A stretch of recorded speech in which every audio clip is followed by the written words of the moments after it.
initiative du ministère des Sports et de l'engagement civique en collaboration avec la Fédération béninoise des sports électroniques. Un rendez-vous important pour les passionnés de culture numérique, de jeux vidéo et de création digitale au Bénin qui a au cours du 8 au 9 août. Les détails à suivre dans un instant.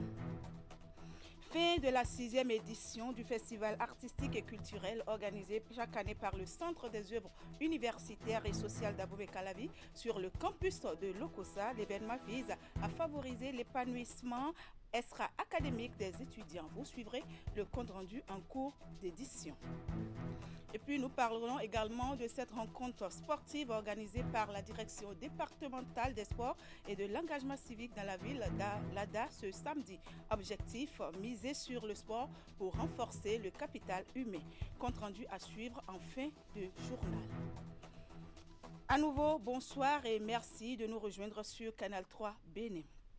Le ministère des Sports et de l'engagement civique en collaboration avec la Fédération béninoise des sports électroniques organise les 8 et 9 août le Bénin Festival Comics 2026. Un rendez-vous devenu incontournable pour les passionnés de culture numérique, de jeux vidéo et de création digitale au Bénin. Le lancement officiel de l'événement qui a eu lieu ce samedi marque également le début d'une campagne d'information de la direction de la jeunesse, des loisirs et de la vie associative avec l'appui de l'UNFPA. Les détails avec Candide Mouhito. La plateforme révélatrice de talents de l'écosystème béninois de l'e-sport notamment, les développeurs, illustrateurs et animateurs ouvrent ses portes. Le Bénin Festival Comique, une initiative qui se veut le rendez-vous annuel de référence pour les passionnés du gaming, de culture otaku, de bande dessinée, de cinéma d'animation et des métiers du numérique. Il s'agit d'un rendez-vous majeur qui sert de cadre de promotion des droits et de la santé sexuelle et reproductive. Grâce à l'appui de l'UNFPA et du Grand-Duché de Luxembourg, nous avons saisi l'opportunité offerte par ce festival pour rapprocher des jeunes des informations fiables sur les droits et la santé sexuelle et reproductive et leur facilité d'accès aux services adaptés. Notre rôle à l'UNFPA, aux côtés du ministère des Sports et de l'engagement civique, et grâce à l'appui du Luxembourg, est de veiller à ce que cette énergie que vous portez, que vous incarnez, s'épanouisse dans un environnement sûr, informé et protecteur. Au menu des 2 jours du festival, des panels, des ateliers de formation, des expositions et des rencontres professionnelles. En parallèle, les participants ont l'occasion de s'informer sur les messages de prévention et de promotion de la santé et de la citoyenneté, mais aussi d'élargir le réseau et de partager des expériences. Le numérique est un formidable outil lorsqu'il est utilisé de manière responsable. Je vous invite à devenir des ambassadeurs du respect, de la tolérance, de l'égalité entre les hommes et les femmes, ainsi que de la lutte contre toute forme de violence, aussi bien dans l'espace physique que dans l'espace numérique. Soyez des acteurs d'un Internet plus sûr, plus inclusif et plus responsable. L'ambition est claire, rapprocher davantage les services publics des jeunes où ils vivent, échangent, apprennent et innovent. Dans l'actualité également, le projet pilote d'intégration de l'assurance agricole indicielle basé sur le rendement lancé en 2024 au Bénin porte déjà ses fruits. Après les 11 000 producteurs impactés par le projet en 2024 et 2025, c'est au tour d'une nouvelle vague de producteurs de bénéficier de ce programme. Pour cette 2e édition de l'initiative, environ 95 000 riziculteurs et cotonculteurs bénéficient de cette assurance agricole. La cérémonie de remise de chèques s'est déroulée vendredi dernier à Cotonou. Ingrid Day et Elvis Tonoucoin pour le reportage. 561 800 000 francs CFA versés à 95 905 producteurs de riz et de coton au Bénin. Un soutien financier de 376 775 040 francs CFA destinés aux riziculteurs et 185 221 811 francs CFA aux cotonculteurs. Une indemnisation qui vient soulager les acteurs du monde agricole affectés par les pertes de la campagne 2025-2026. Les chèques symboliques que nous recevons ne sont pas une simple aide. Ils sont le bouclier qui nous évite la faillite. Il représente la dignité retrouvée du paysan béninois. Ces indemnisations s'inscrivent dans le cadre du projet pilote d'intégration de l'assurance agricole indicielle basé sur le rendement lancé en 2024 par le gouvernement et ses partenaires. Ce programme, mis en œuvre par le Fonds national de développement agricole FNDA, couvre plusieurs filières stratégiques, notamment le riz, le coton et l'élevage. La Suisse salue les efforts constants engagés par le gouvernement du Bénin pour faire de l'agriculture un levier stratégique de croissance économique, de sécurité alimentaire et de création d'emplois. Je voudrais donc demander beaucoup plus d'adhésion de votre part et j'encourage également l'ensemble des producteurs qui n'ont pas pu encore souscrire, n'est-ce pas, à rejoindre cette dynamique dès à présent et pour les prochaines campagnes agricoles. En poursuivant cette dynamique, nous construirons une agriculture plus compétitive, plus résiliente face au changement climatique et plus créatrice de richesses pour nos populations, surtout pour les jeunes et pour les femmes. En 2 ans, ce programme a déjà impacté plus de 106 000 producteurs. Une réussite rendue possible grâce au soutien des partenaires clés tels que Sounou Assurance, NCA Assurance, Pula, la coopération suisse et l'USDEV. Ouvert mercredi dernier à Cotonou, les travaux de la 3e session de l'Assemblée consultative du Conseil national de l'éducation ont pris fin vendredi. Ils ont accouché de nombreuses recommandations. Le point de la cérémonie de clôture avec Hugues Villigbe et Moufid Sagbouan. 30 recommandations orientées vers tous les secteurs de l'écosystème éducatif pour faire des filières technologiques et scientifiques de véritables leviers de développement pour le Bénin. C'est ce qu'il ressort des 2 jours et demi de conclave de l'Assemblée consultative du Conseil national de l'éducation. En vue de garantir le suivi des conclusions, un comité interministériel est constitué. Cette cérémonie de clôture a également été marquée par la lecture et l'adoption du rapport final des travaux. En plénière, en atelier, puis en plénière, nous avons échangé. Nous avons vidé tous les points inscrits. Et c'est à notre avantage, et je vous en remercie. Les débats étaient francs et directs, mais toujours courtois. Des enseignements importants en ont été tirés et des recommandations pertinentes, fortes, ont été formulées. Je prends l'engagement de veiller à ce qu'elles soient exécutées dans la mesure de mes pouvoirs. L'Assemblée consultative du Conseil national de l'éducation est composée de 69 membres. Bien que son pouvoir se limite à la consultation, les résultats des travaux de cet organe sont toujours pris en compte par les pouvoirs publics, Au total, a déclaré son nous pouvons président. être satisfaits de ce que nous avons fait. Démarrer sur l'ensemble du territoire national, la campagne de sensibilisation et d'orientation des nouveaux bacheliers se poursuit. C'est une initiative du ministère de l'Enseignement supérieur et de la Recherche scientifique qui vise à éclairer les futurs étudiants sur les diverses opportunités se présentant à eux pour la suite de leur cursus. Dans le département du Zou, l'activité est assurée par l'équipe rectorale de l'Université nationale des sciences, technologies, ingénierie et mathématiques d'Abomey, soutenue par une délégation conduite par le ministre conseiller en charge de l'enseignement supérieur, de la recherche scientifique et de la formation technique. Imet Hélène Amoussou et Georges Vaudoun. Au total, 51 000 jeunes gens sont admis au baccalauréat 2026 et sont attendus par le monde universitaire et celui de la formation supérieure. Au profit de ces lauréats, le ministère de l'Enseignement supérieur organise à travers l'ensemble du territoire national une série de sensibilisations pour exposer les offres de formation universitaire et ceux des établissements privés d'enseignement supérieur. À Abomey, c'est l'Université nationale des sciences, technologies, ingénierie et mathématiques qui a accueilli les échanges. Cette campagne met à la disposition des nouveaux bacheliers et aussi à leurs parents des informations pertinentes pour faire des choix éclairés. Le monde universitaire offre de multiples possibilités et de nombreuses opportunités. Et face aux innombrables propositions, la campagne nationale d'information et d'orientation des nouveaux bacheliers se propose d'apporter aux impétrants et à leurs parents les informations et la documentation nécessaires pour opérer des choix judicieux. Et pour réussir l'exercice, il faut se baser prioritairement sur le talent et les besoins du marché de l'emploi, conseillent les orateurs. La première chose dont il faut tenir compte pour faire son choix, c'est soi-même, c'est son propre talent, c'est son aptitude. Le Bénin a besoin davantage d'ingénieurs, de médecins, d'architectes, de techniciens supérieurs, d'informaticiens, de spécialistes de l'intelligence artificielle, de chercheurs, d'agronomes, de biotechnologistes,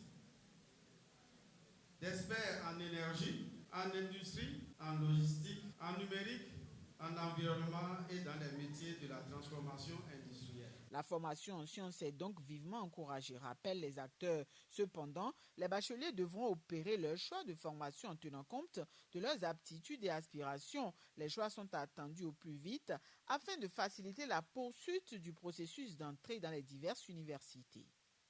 Dans un tout autre registre, depuis l'effondrement du pont de Koumagou à Bukumbe, dans le département de l'Atakora, suite aux pluies diluviennes, la traversée du fleuve par les usagers est devenue presque impossible. Pour aller d'une rive à l'autre, les usagers doivent débourser une somme de 500 francs CFA avant de bénéficier de l'assistance des passeurs spécialisés. Un véritable casse-tête pour ces derniers. Alassane Harouna pour les détails. 500 francs CFA, c'est le prix à payer pour rallier l'une ou l'autre rive du fleuve Koumagou sur l'axe Manta-Bukumbe. Depuis que le pont a cédé sous la pression des eaux de pluie, toute traversée est devenue un véritable parcours de combattants. Pour passer d'une rive à l'autre, les usagers n'ont désormais qu'une seule option, se faire aider par des riverains rompus à la natation en eau vive. Hommes, femmes, enfants et marchandises sont transportés à dos d'hommes ou à bout de bras contre rémunération. Une solution de fortune qui expose chacun à d'énormes risques. Alors vraiment, depuis que la rivière là s'est commencé par écarter, on souffre nous les agriculteurs. Pour traverser, pour aller au champ, c'est un problème. Pour se faire traverser, on paye souvent 500 pour aller au champ. Au retour, c'est 500. Donc par jour, tu dois dépenser 1000 francs aller-retour. Donc vraiment, ça, nous les cultivateurs, on souffre ici. Dans ce drame provoqué par des intempéries, seuls les spécialistes de la natation en eau vive tirent leur épingle du jeu. Le malheur des uns faisant le bonheur des autres. Depuis que le pont a cédé là, nous aidons les hommes pour les faire traverser. Et on demande de faire un geste, de nous trouver souvent quelque chose, ce qu'il a à son gré. On fait traverser souvent les hommes à pied. La moto, c'est impossible. Dans l'impossibilité de franchir le pont de Koumagou, les motocyclistes sont contraints de faire un long détour par Corontière. C'est le cas de ces cultivateurs de Tabota qui, pour s'approvisionner en intrants agricoles, n'ont eu d'autre choix que d'emprunter cet itinéraire de contournement, également affecté par des eaux pluviales. L'eau a envahi le pont là. Maintenant, on était obligé de continuer par Corontière pour prendre vers la montagne, aller à Nata encore pour prendre de l'engrais. Donc nous sommes sur la voie comme ça, en train de descendre sur la montagne pour rentrer. Voilà, même les petits ponts qui sont sur la voie, ce n'est pas bon aussi. Tout est envahi par l'eau. Donc on ne sait même pas comment on va faire pour traverser ces petits ponts-là. Donc quand Koumagou était là, on faisait 50 km de Bukumbe à Tabota. Maintenant, voilà que Koumagou est gâté, on est obligé de faire quelque chose de 100 km.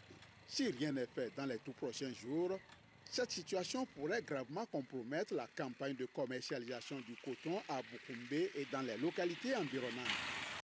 Dans le reste de l'actualité, au niveau de l'enseignement supérieur, le Centre des œuvres universitaires et sociales d'Abomey-Calavi a encore sacrifié cette année à la tradition de l'organisation de son festival artistique et culturel. Objectif, favoriser l'épanouissement extra-académique des étudiants.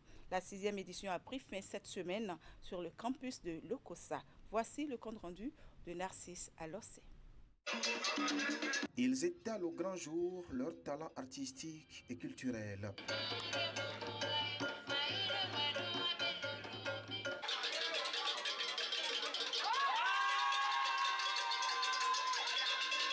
Des étudiants venus de 17 centres universitaires du Bénin pour ce festival vieux aujourd'hui de 6 ans. À côté des études, il faut que les étudiants puissent s'aérer l'esprit. Donc l'objectif, c'est de leur permettre de pouvoir faire autre chose après les études. Ce festival, c'est le talent de nos étudiants qui s'exprime. C'est la fraternité entre universités qui se consolide. C'est l'excellence académique qui se part de créativité et de couleurs. Couleurs et créativité autour d'un concours entre universités qui offre une tribune d'expression saine à travers danse et chant.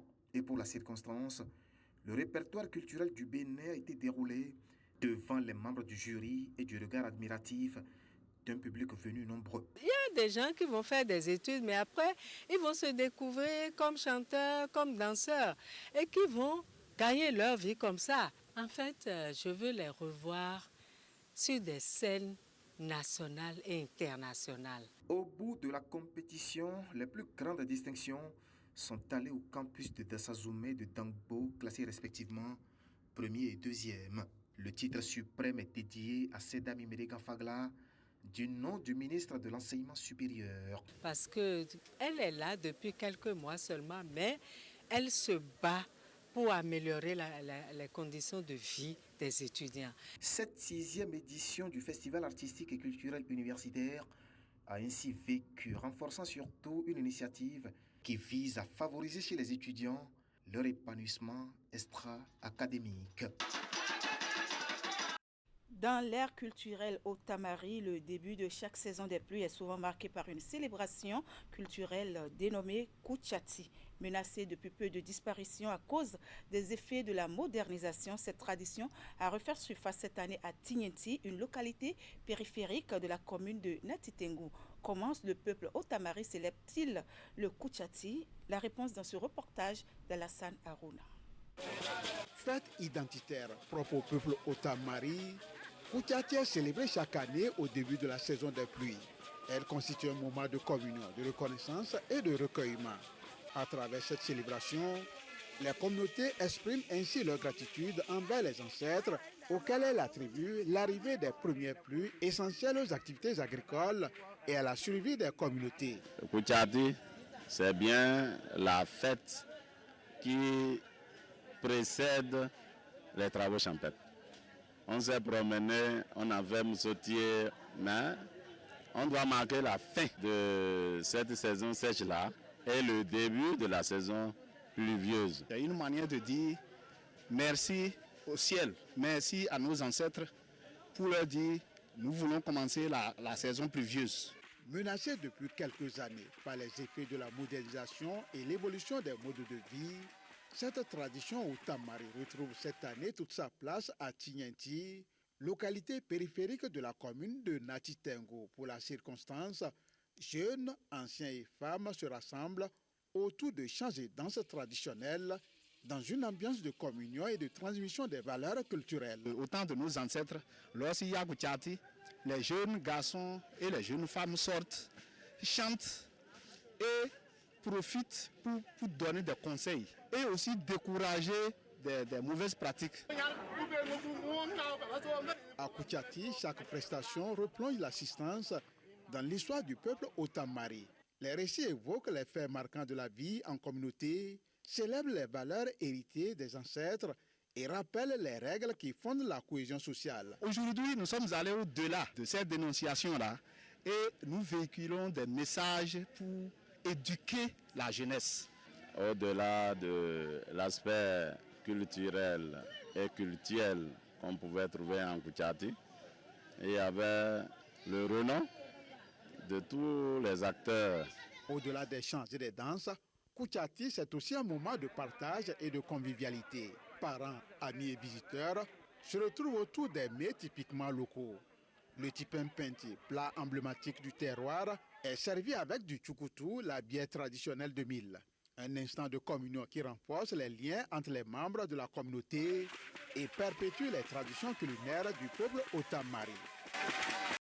Et pour finir, dans la commune d'Alada, la direction départementale des sports et de l'engagement civique mise sur le sport pour renforcer le capital humain. Marche, exercice physique, conseils pratiques et échanges avec les participants sont au menu d'une rencontre sportive qui s'est tenue ce samedi 8 août à Alada. Le compte rendu avec Teddy Goudalo.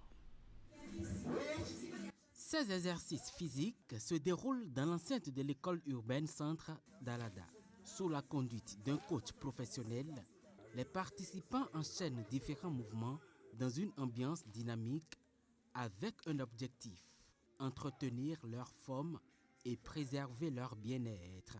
Il y avait vraiment des exercices physiques, il y avait l'animation, il y avait des slogans, des cris. C'était bien quand même par rapport à un sport solo. En allant, j'étais un peu épuisée. Dès le retour de la marche, j'ai récupéré un peu quoi. Le ministère des Sports et de l'engagement civique a pour objectif d'atteindre chaque citoyen, chaque Béninois, et de l'amener à pratiquer un sport, quel que soit le niveau. Cette mobilisation est une initiative de la Direction départementale des sports et de l'engagement civique. À travers cette activité, l'institution entend contribuer au renforcement du capital humain en encourageant la pratique régulière des activités physiques et sportives. Sur place, des échanges interactifs permettent également de sensibiliser les participants sur les bienfaits de l'exercice physique. Pour qu'il y ait production, il faut qu'il y ait capital humain. Pour que l'économie se développe, il faut qu'il y ait un bon capital humain. Pour que le pays se développe, il faut quand même des hommes et des femmes de bonne santé. Quand bien même la direction départementale des sports va finir son activité, nous on doit pouvoir prendre le relais pour l'organiser. Et pourquoi pas mensuellement. Après Alada, l'initiative devrait s'étendre à d'autres communes du département de l'Atlantique.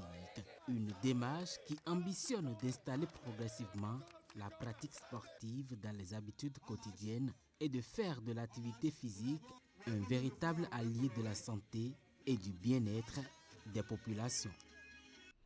Eh bien, mesdames, messieurs, ce sera tout pour cette édition. Merci pour l'attention. Merci également à toute l'équipe de préparation, de réalisation et de diffusion. Je vous souhaite une bonne soirée et un excellent début de semaine en compagnie des programmes de Canal 3 Bénin. À bientôt.